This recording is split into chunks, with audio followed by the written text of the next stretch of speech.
10.000 orang. Pasukan waktu itu banyak sekali, gitu kan. Dan memang sudah diatur sedemikian rupa jadi fitnah.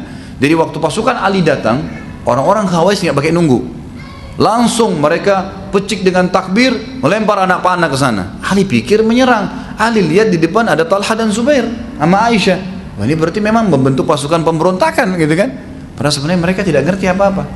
Maka Ali radhiyallahu anhu dengan kecerdasannya juga langsung mendekati Talha dan Zubair di kancah peperangan. Wahai Talha dan Zubair, apakah kalian melupakan sabda Nabi SAW kepada kalian berdua? Jadi ternyata pernah Nabi SAW lagi duduk berempat nih, Talha, Zubair, Ali dan juga Nabi SAW. Nabi mengatakan kepada Talha dan Zubair, kalian satu waktu, kata Nabi SAW kepada Zubair, Zubair yang ditanya, wahai Zubair, apakah kamu mencintai Ali? Kata Zubair, tentu saja, sepupu saya, bagaimana saya tidak cintai dia? Ayahnya Ali, Abu Talib, ibunya Zubair, Sofia, saudara nih, sepupu kan gitu. Pasti saya cintai dia, apalagi dia adalah orang yang luar biasa menjadi sahabat anda. Kata Nabi SAW, ketahuilah, satu waktu nanti kau akan bertemu dengan Ali di kancah peperangan dan kau dalam keadaan zalim, jangan ikut-ikutan. Kata Ali, ingatkah itu Zubair yang Nabi bilang? Kata Zubair, iya, dan saya tidak niat untuk berperang sebenarnya, kata Zubair. Maka Zubair mengatakan, Talha keluar. Talha ini teman dekatnya, kita keluar dari kancah peperangan, jangan ikut-ikutan nih. Maka keluarlah. Aisyah radhiyallahu anha tetap di atas unta karena sudah jauh dikerumuni dengan pasukan. Ini sudah jadi peperangan nih, gitu kan. Waktu dua-duanya Talha dan Zubair keluar dari kancah peperangan, maka ada beberapa pimpinan-pimpinan Khawarij yang memang tidak suka dengan kejadian tersebut. Maka mereka pun akhirnya berusaha untuk membunuh. Datanglah seseorang yang telah membunuh ya, Zubair, itu disebutkan namanya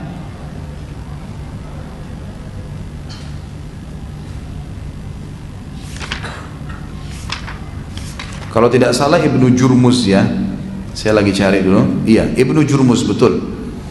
Jadi yang membunuh dia adalah Ibnu Jurmuz. Ini salah satu pimpinan dari orang Khawarij yang datang waktu lihat Zubair sudah menyingkir ke samping, lagi ngobrol sama Ali sama Talha, dia datang dari belakang kemudian ditusuk langsung Zubair. Ditusuk langsung Zubair bin Awam 2 kali dan Zubair mati. Kemudian Talha yang sudah kita bahas juga pertemuan yang lalu dipanah juga oleh seorang Khawarij yang akhirnya mati, gitu kan. Tapi Ali mereka tidak berhasil bunuh. Ali tidak berhasil mereka bunuh. Ringkas cerita, pada saat keduanya telah terbunuh, Zubair dan juga ya, Talha, maka Ali radhiyallahu anhu menangis pada saat itu. Kemudian duduk di depan jenazahnya ya Zubair sambil dan juga Talha, sambil Ali mencium keduanya dan mencium pedang keduanya. Sambil menangis Ali mengatakan, demi Allah, inilah pedang-pedang yang mulia yang senantiasa digunakan pemiliknya untuk membela Rasulullah SAW dalam segala peperangannya, dalam segala mara bahaya. Diriwayatkan oleh Imam Ahmad, Ibnu Hibban dan Hakim juga At-Tabarani. Kemudian juga dalam riwayat lain dikatakan Ali radhiyallahu anhu berkata pada saat melihat jenazah Zubair yang tersungkur di depannya dengan Talha, dia mengatakan kepada anaknya ya, Muhammad bin Hanafiyah namanya, Muhammad bin Ali namanya ya, tapi diambil nisbat Hanafiyah nama ibunya agar membedakan antara Muhammad dengan Hasan dan Husain radhiyallahu anhum ajmain, karena Hasan dan Husain adalah anaknya Fatimah, lebih mulia ya. Muhammad mengatakan, aku ternisbatkan ke Hanafiyah, ke ibuku, karena aku posisiku di bawah Hasan dan Husain gitu. Dia Ali mengatakan, wahai Muhammad, aku berharap aku mati sebelum hari ini karena ini fitnah yang sangat besar. Maka Ali pun akhirnya berhasil memberhentikan permasalahan itu, yang memberhentikan permasalahan peperangan tadi ya, dan memenangkan peperangan, lalu memulangkan Aisyah ke Madinah. Karena kata Nabi SAW, wahai Ali, akan terjadi sesuatu masalah nanti dengan salah satu istriku, tapi Nabi tidak sebut Aisyah gitu ya. Dan kalau terjadi itu kembalikan dia ke rumahnya di Madinah. Maka pasukan Ali menang radhiyallahu anhu, dan sudah panjang lebar jelaskan. Tapi Talha dan Zubair terbunuh pada saat itu, dan ternyata terbunuhnya mati syahid. Dan pada saat terbunuh, Ali radhiyallahu anhu menghukum juga Ibnu Jurmuz dan pembunuh Talha sambil berkata, sampaikanlah atau terimalah berita buruk buat kalian berdua, karena Rasulullah SAW telah menyampaikan kepada saya bahwasanya pembunuhnya Talha dan Zubair dua-duanya masuk ke dalam api neraka. Maka terbunuhlah mati syahid radhiyallahu anhu ya, pendekar dan saudara sepupu Nabi SAW ini seorang mujahid yang sangat luar biasa, di mana memang beliau memiliki kedudukan yang sangat tinggi di mata agama kita dan juga di mata kita. Tinggal kita tutup dengan sedikit tambahan sebagai penutup dalam buku bahasan kita ini. Zubair radhiyallahu anhu sempat memiliki hutang, sebenarnya bukan hutang ya. Jadi pernah ada orang titipin amanah kepada beliau, kemudian amanah itu beliau bilang kepada pemiliknya, ini bukan amanah, saya boleh simpankan, tapi ini dihitung utang saya. Jadi tetap saya hitung hutang, harus dibayar. Kalau sampai ada yang kurang, berarti ahli waris saya akan bayar. Maka Zubair sempat menitipkan pesan kepadanya Abdullah, anak pertamanya, wahai Abdullah, kalau sampai saya mati amanah ini kembalikan. Kalau ada yang kurang sedikit pun bayar, gitu kan? Maka akhirnya Abdullah pun menjalankan amanah itu pada saat ayahnya mati syahid terbunuh, dan Zubair bin Awam meninggalkan cukup banyak harta. Beliau meninggalkan harta jumlahnya disebut dalam buku-buku sejarah 50 juta 200 ribu ya, dirham. Ini kurang lebih teman-teman sekalian dikali dengan 50 ribu rupiah. Satu dirham sekitar 50 ribu rupiah kalau tidak salah sekali. Kalau kita kali 50 ribu rupiah, ini jumlahnya kurang lebih 2,5 triliun hartanya. Banyak kan? Orangnya sudah pemberani, keturunannya banyak, kan gitu. Perannya luar biasa, sahabat Nabi yang masuk surga, kaya raya, gitu. Luar biasa. Beliau meninggalkan harta sebanyak itu. Kemudian beliau meninggalkan 4 orang istri, dan disebutkan dalam buku ini salah satu istri mendapatkan warisan 1.100.000 dirham. Kurang lebih nilainya kalau dari rupiah ini 55 miliar. Ini jumlah harta yang ditinggalkan oleh Zubair bin Awam radhiyallahu anhu, dan akhirnya beliau mati syahid, dan ditutup dengan kisah ini oleh penulis buku. Dan semoga saja insya Allah kita bisa dapat pelajaran dari bahasan beliau, dan insya Allah pertemuan yang selanjutnya kita akan bahas tentang sahabat yang lain, Abdurrahman bin Auf radhiyallahu anhu. Kalau ada yang punya pertanyaan silahkan, masih ada waktu sekitar setengah jam. Ada yang mau bertanya? Atau semua sudah siap perang insya Allah? Siap seperti Zubair kan? Dobrak, tapi siap yang benar. Jangan di sini siap nanti begitu di depan musuh lari. Jadi pada saat sahabat Nabi di perang Uhud itu sempat ya goncang, gitu kan? Maka Allah SWT mengatakan, laqad kuntum tamannawna al-mauta min qablu faqad ra'aytumuh, gitu kan? Dulu kalian selalu rindu mau mati syahid, iya saya mau. Tapi begitu ya sudah berhadapan dengan mati syahid, maka kalian tidak berani melakukannya. Makanya harus punya jiwa yang besar sambil berdoa kepada Allah Subhanahu wa taala. Assalamualaikum warahmatullahi wabarakatuh. Barakallahu fiik Ustaz wa fika barak insyaallah. Setelah banyak mengkaji cerita sahabat-sahabat, mereka adalah orang-orang yang sangat luar biasa dalam segala hal, dan yang paling mencolok adalah keberanian dan keperkasaan. Apakah kita sebagai talabul ilmu wajib untuk membekali diri dengan hal-hal keberanian dan keperkasaan? Mungkin lebih spesifik perlu untuk melatih diri dalam bela diri. Tentu saja, tidak usah dibahas masalah itu harus. Antum harus belajar bela diri, kuasain semua seni bela diri. Yang penting jangan ada kemusyrikan. Nggak ada tenaga dalam. Nggak usah tenaga dalam, ini semua pakai jin-jin, itu nggak mungkin. Kalau tenaga dalam ada di zaman Nabi sudah pakai, sahabat sudah pakai. Yang ada keterampilan. Zubair bin Awam pakai pedang, ayunkan tangan, bukan dari jauh dorong orang. Jadi keterampilan yang benar. Seni bela diri semua kuasain. Antum juga perlu mengetahui segala jenis senjata-senjata yang ada, nama-namanya, fungsi-fungsinya. Bukan untuk membuat kerusakan, tidak. Tapi Allah mengatakan dalam Al-Quran, a'udzubillahi minasyaitonirrajim, wa'iddu lahum mastata'tum min quwwatin wa min ribatil khairi turhibuna bi aduwallahi wa aduwakum. Kata Allah SWT, persiapkan dari diri kalian, dan ini berlaku bagi semua muslim, gitu kan? Keterampilan-keterampilan kalian yang bisa membuat kalian menakut-nakuti musuh Allah atau bahkan memerangi mereka. Ya, memang itu ada. Dan dalam riwayat dikatakan Nabi Muhammad SAW setiap hari, kalau bukan habis subuh, habis duha, maka habis asar, berkumpul dengan para sahabat dan mendukung mereka, menunggangi kuda, mereka memanah, ya, bahkan yang sering Nabi SAW lakukan dengan para sahabat, mereka bergulat, gitu kan? memeras tenaga mereka satu sama yang lain bergulat, melatih keterampilan. Jadi sahabat itu, Zubair bin Awam bukan masuk begitu saja, memang dia punya keterampilan, dia belajar, dan itu perlu diketahui.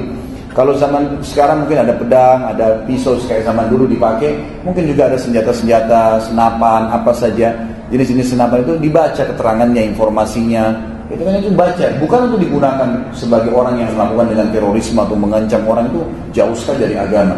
Tapi mengenal ini perlu, gitu kan? Dan saya rasa dan kita tahu di seluruh dunia bela-bela diri adalah seni bela diri, bahkan dipertandingkan, gitu kan? Itu biasa. Maka sangat penting untuk menguasai, tentu saja itu penting. Dan Nabi SAW mengatakan juga kepada kita dalam hadisnya, ajari anak kalian menunggangi kuda dan suruhlah mereka loncat di atas kuda itu sementara kuda itu berlari, gitu kan? Jadi kudanya ditepuk lari, disuruh loncat ke atasnya. Begitu belajar keterampilan. Kata Nabi SAW juga kepada para sahabat, melemparlah kalian, memanalah, lempar tombaklah, ya, lempar lembing, gitu kan? Itu semua, karena memang itu dibutuhkan dalam peperangan. Itu dibutuhkan dalam peperangan. Kemudian juga Nabi SAW mengatakan, ajarkan anak kalian berenang, memanah, dan melempar tombak. Dan banyak hadis berhubungan dengan masalah-masalah seperti ini. Adakah wadah untuk para penuntut ilmu untuk bela diri yang berkonsep sunnah? Kemarin sebenarnya saya sempat dapat ada informasi, tapi saya tidak ingat ya di mana. Saya yakin ada kok, insya Allah. Mungkin nanti bisa dibahasakan sama teman-teman sahabat sunnah. Mungkin ada yang tahu, insya Allah. Atau mungkin ada teman-teman yang punya keterampilan, kemudian dia mau memberikan jasanya, silakan saja. Dan ini tidak ada yang disembunyikan, ya. Tidak boleh sembunyi, jangan sembunyikan. Kita buka seperti umumnya orang buka, ada taekwondo, ada karate, ada ini, tidak ada masalah. Kita bukan sembunyi-sembunyi untuk belajar sehingga dianggap ini sengaja terselubung, enggak. Ini umum saja, orang mau belajar, mau olahraga dan seterusnya. Masya Allah, saya kira tidak ada yang bertanya tadi.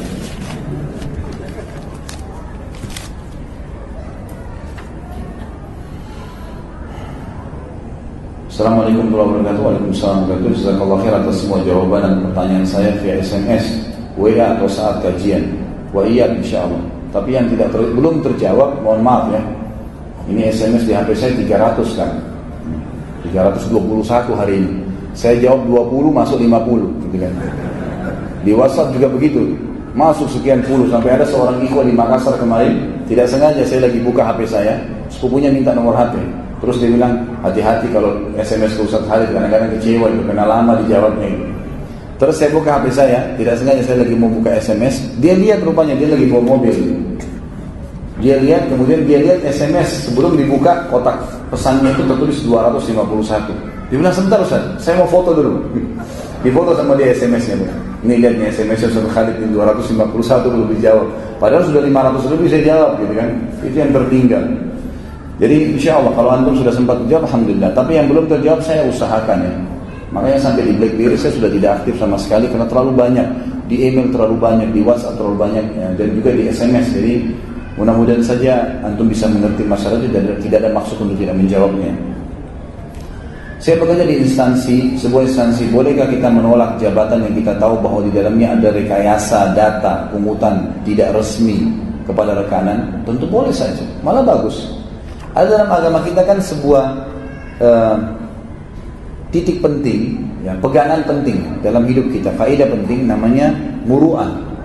Muru'ah itu menjaga kesucian, kehormatan dengan Allah. Saya kasih contoh. Para ulama hadis, ya, itu mereka bukan hanya meninggalkan yang haram, tapi mereka meninggalkan yang makruh. Misal, makan berdiri. Mereka menganggap kalau makan berdiri, hukumnya makruh sebenarnya, tapi itu mencoreng muru'ahnya dengan Allah.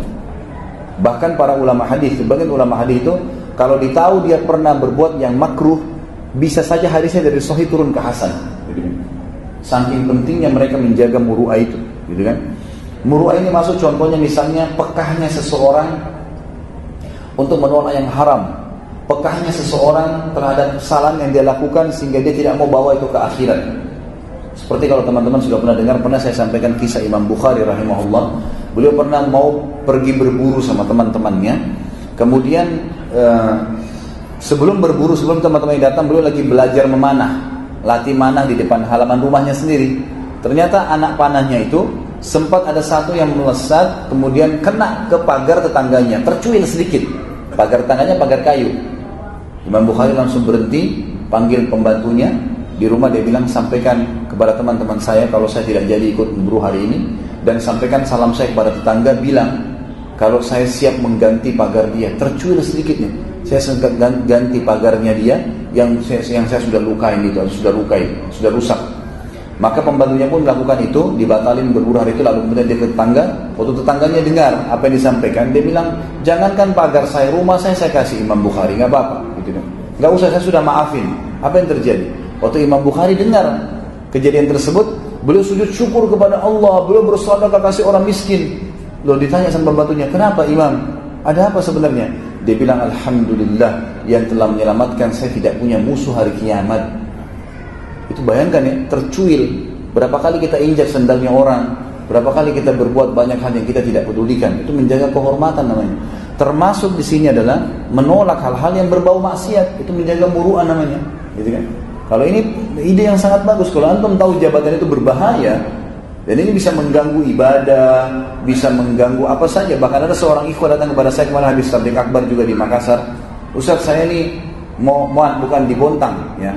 Di awal Ramadan kemarin dia bilang, Ustaz saya mau kuliah ke Amerika. Bagaimana saran Ustaz? Lebih baik saya berangkat atau tidak? Saya tanya, memang darurat antum berangkat? Dia bilang sebenarnya tidak sih, cuman ini ada kesempatan saja untuk S2.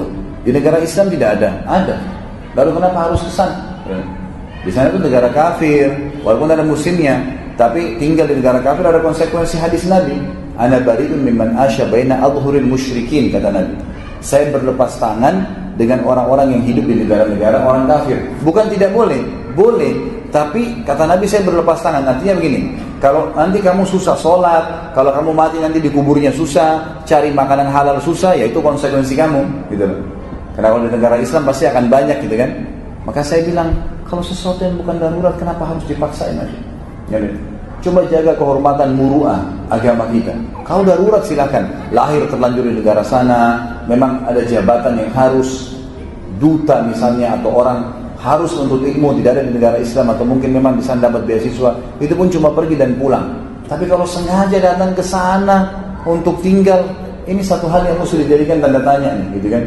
Apalagi kadang-kadang ini rekayasa data ini luar biasa. Saya waktu ke Australia kemarin, saya tanya teman-teman di sana, sebulan sepupu saya sendiri, bagaimana sebenarnya orang-orang Indonesia ini bisa masuk ke sini? Memang dikasih visa kerja sama pemerintah Australia, dikirim ke sana, ke Indonesia.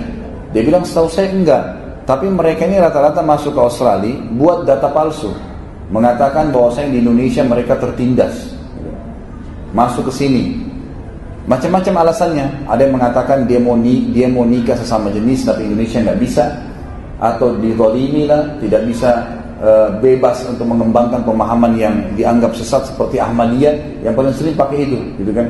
Atau dia orang homo tadi. Ya, dia mau nikah sama-sama, itu yang paling banyak. Nanti kemudian setelah tinggal dikasih izin 2-3 bulan atau berapa gitu, kemudian baru dapat izin tinggal. Ini untuk apa ini? Buat rekayasa data begini, gitu kan? Padahal dunia ini akan ditinggalkan. Sekali lagi saya bukan menyalahkan ya, tapi yang saya maksudkan adalah menjaga muru'ah penting, termasuk masalah seperti ini. Halalkah uang yang diberikan seorang pengusaha kepada seorang pejabat karena diberikan proyek?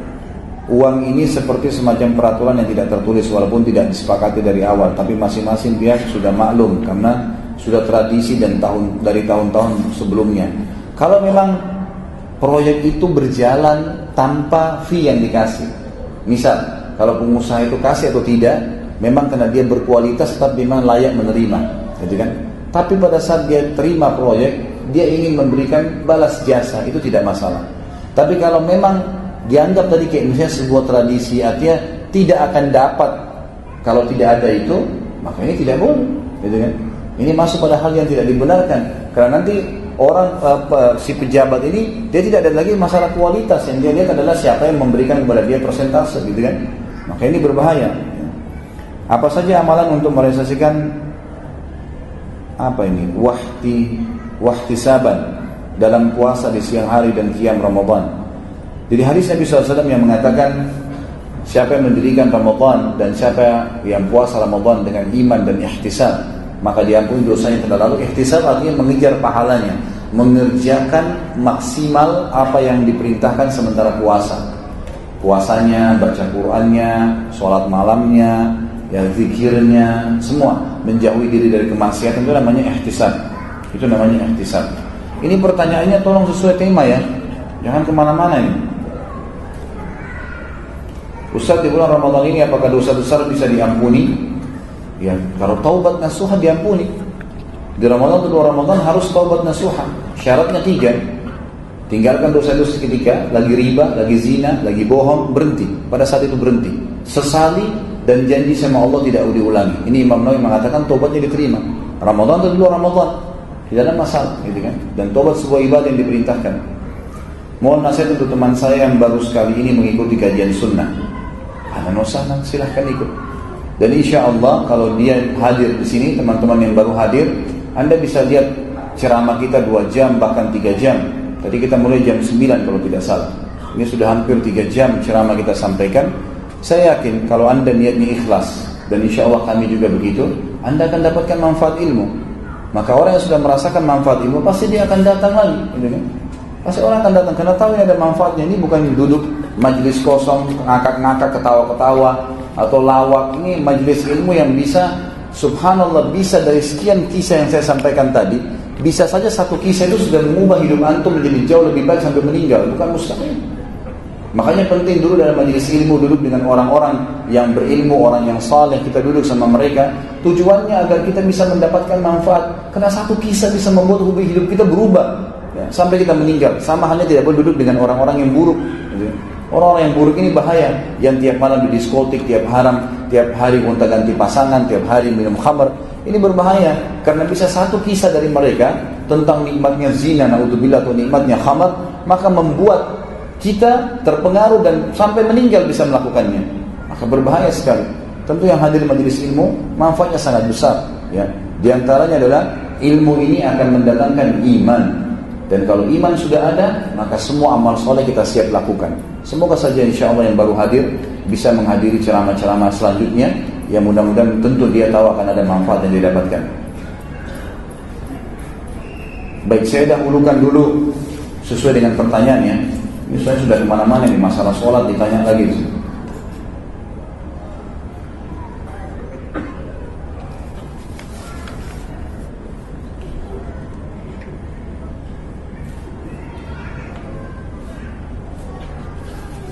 Baik, ini pertanyaan sesuai dengan tema.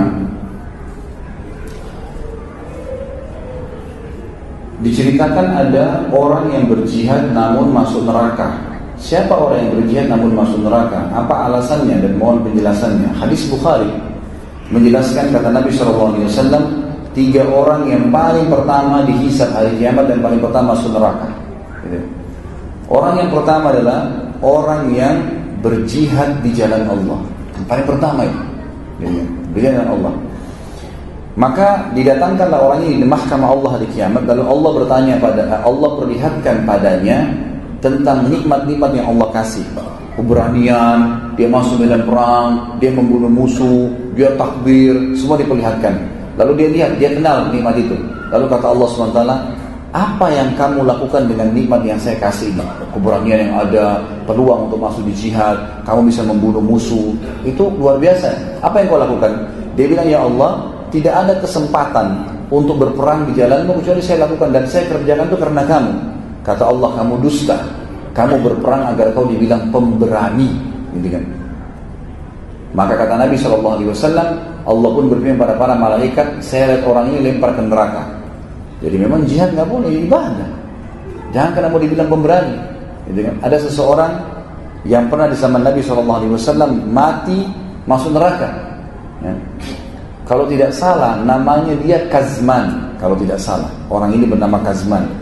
Jadi dia masuk medan perang, dia waktu di perang Uhud tuh, dia perang sana sini, banyak menyerang musuh di awal-awal peperangan, bahkan membunuh beberapa sahabat mengatakan orang ini ahli surga nih. Kapan dia terbunuh luar biasa. Karena juga ada hadis Nabi SAW yang berbunyi, tidak akan bersatu antara seorang mujahid dengan orang kafir yang dia bunuh di medan perang.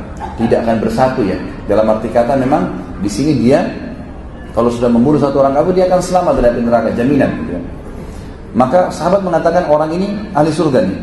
Lalu kata Nabi SAW, tidak, dia masuk neraka. Sahabat semua penasaran, diikutin, kenapa nih dikatakan neraka?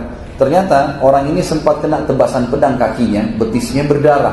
Karena kesakitan, dia turun dari kudanya, kemudian dia ambil pedang lalu dia tusuk badannya sendiri, dan dia mengatakan, saya berperang untuk membela kaum saya, orang-orang Madinah maksudnya, gitu kan. Maka para sahabat baru tahu ternyata orang ini bukan berperang untuk agama. Jadi karena keberanian, hanya karena masalah membela kaumnya saja, gitu kan, bukan karena membela agama Allah, itu sebabnya, tentu saja, gitu kan, itu sebabnya. Allahu a'lam, itu yang saya ketahui. Tentu orang yang kedua tadi dari hadis itu adalah orang yang diberikan Al-Quran, lalu dia membacanya, dia menghafalnya, lalu ternyata dia membaca, kata Allah SWT, apa yang kau lakukan dengan nikmat yang saya kasih, hafal dan membaca Al-Quran. Dia bilang, saya baca karenamu ya Allah. Kata Allah SWT, kau dusta, kau hanya melakukannya agar kau dikatakan qari dan hafid, gitu kan? Dan sudah diucapkan itu, masukkan ke dalam api neraka. Orang yang ketiga, Allah yang kasih, Allah karuniakan kepada dia harta, dihabiskan di jalan Allah berinfak, lalu Allah datangkan hari kiamat, dilihatkan semua nikmat pada saat dia bersedekah. Lalu kata Allah, apa yang kau lakukan dengan nikmat ini? Dia bilang, saya bersedekah di jalanmu ya Allah. Kata Allah, bohong, kamu bersedekah agar kau dikatakan orang yang ringan tangan atau pemurah. Maka dilemparkan ke dalam api neraka. Allahu a'lam. Bagaimana jika ada niatan poligami namun istri tidak setuju dan mengancam cerai? Bagaimana jika ingin poligami namun secara ekonomi gaji pas-pasan? Ini bukannya jihadnya yang diambil pelajaran, poligaminya yang diambil. Berarti itu selipan itu di awal, gitu kan? Baiklah. Kalau ada niatan penting, saya sudah bilang tadi, niat. Memang dianjurkan niat dalam agama Islam. Innama a'malu binniyat, gitu kan? Tinggal aplikasinya, dan aplikasi butuh strategi, butuh persiapan energi, waktu, ya, dana, butuh semua. Kita kalau mau sholat wudu, ada luangkan waktu, datang ke masjid, sejadahnya ditebar rapi, semuanya begitu kan gitu. Jadi butuh itu. Kalau istri tidak setuju, mungkin memang karena pasti ada alasan. Apa kira-kira alasannya? Kita kalau lagi hadapin masalah itu dilihat penyebabnya apa, lalu perbaikin di penyebab itu. Insya Allah akan selesai itu. Insya Allah akan selesai. Dan jangan lupa juga berdoa kepada Allah SWT agar kita diberikan kemampuan. Karena yang saya tahu, subhanallah, poligami itu seperti sebuah prestasi, ya, yang kalau setahu saya, Allah alam, yang Allah berikan kepada orang yang sudah sukses dengan yang pertama. Karena kasus yang saya alami sendiri, seperti Allah mudahkan gitu ya. Jadi seperti Allah mudahkan saja, pada saat mungkin di titik tertentu kita sudah lakukan dengan keluarga, maka akan datang titik yang kedua, gitu kan? Karena titik yang ketiga dan seterusnya. Saya anggap seperti itu, Allahu a'lam. Kalau masalah pas-pasan, tentu nikah dengan akfa, gitu kan? Pertama tentu jangan sampai antum masih keluarga pertama, kebutuhan rumah 2 juta, antum cuma 1 juta gajinya, gitu kan? Masih kurang 1 juta, kadang-kadang harus utang sana sini, lalu mau poligami. Ini jangan ya. Ini belum bisa, belum mampu namanya, belum bisa. Keluarga kedua pasti akan dihidupin juga, gitu kan? Tapi kalau kita punya kemampuan pas-pasan, dalam arti kata, saya bisa memenuhi kebutuhan rumah tangga saya yang pertama 2 juta. Kalau saya bangun rumah tangga yang kedua karena belum punya anak, yang pertama mungkin punya anak, ini mungkin 1 juta. Kalau gaji saya 4 juta, berarti masih bisa. Maka itu bisa saja, tinggal nikah dengan akfa. Akfa itu yang sepadan, gitu kan? Jadi jangan antum sudah siapkan alokasi 1 juta untuk istri yang kedua, tapi antum nikah dengan perempuan yang bedaknya saja 5 juta, gitu kan? Nggak bakal mungkin bisa, gitu kan? Jadi cari yang akfa, yang sepadan, yang 1 juta itu dia bisa beli makanan segala dan dia juga bisa pakai untuk kebutuhannya. Nah itu yang boleh, gitu kan? Tapi kalau tidak, maka saya sarankan jangan, itu salah ya. Sudah masuk duhur belum? Hah? Kok nggak ada yang nyaut nih? Sudah duhur belum? Oh 3 menit lagi. Sudah bahas masalah jihad, suaranya masih kecil, gimana?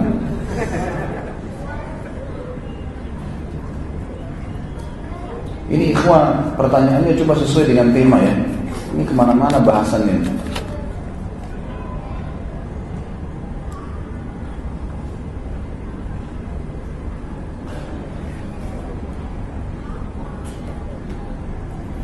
Bagaimana hukumnya nikah siri bagi PNS? Karena ada peraturan yang menikah hanya dengan 1 istri. Kalau nikah resmi ada surat nikah dipecat dari kantor. Akhirnya banyak yang menikah siri tanpa surat nikah. Bagaimana solusinya? Yang pertama, nikah yang antum lakukan, gitu kan, itu tetap harus dengan sepengetahuan istri. Jangan dirahasiakan. Untuk apa dirahasiakan? Ini Masya Allah laki-laki sini suaranya sudah jantan, tadi sudah dengar jihad. Kadang-kadang kalau jalan suara sepatunya Masya Allah, masa takut sama istri gimana? Sampaikan apa adanya ya. Dan subhanallah perempuan itu lebih senang kalau kita transparan daripada sembunyi-sembunyi. Dan memang itu apa adanya. Dan kita harus memberikan keamanan, karena biasanya penolakan terjadi karena dia merasa terancam. Keamanan harus diberikan, gitu kan? Itu dulu. Jadi dari sisi internal kita harus sudah punya persiapan. Sisi eksternal, saya sudah baca peraturan pemerintah. Pemerintah bukan dipecat sebenarnya. Jadi ada peraturan ya di sekarang di pemerintah itu, kalau mau menikah bagi PNS pun boleh.